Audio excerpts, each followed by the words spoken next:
Sraith Pictiúr iver a trí, bua sa Chomórtas Díospóireachta.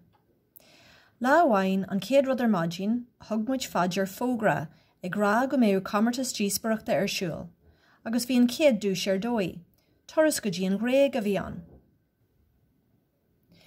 Díri go mailinn sna díospóireachtaí, agus winmuid an Chomórtas ceannis. Écht speisialta bhí an. Bhíh min ar a bhíseach, ach bhí fear an cumasach agin in aiscoil mhuire. Bhí arbhearan ag caint in aghaidh an ruúin, ní léon léas in an don tír seo. Lóir gach daine go maith agus bhí an díospóireacht thar a bheith simúil.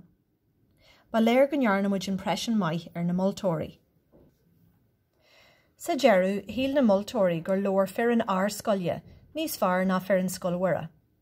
Bhuail sé an dá irin go hard na spéire áfach. Winmuid idir taitniú agus tar a bheith as.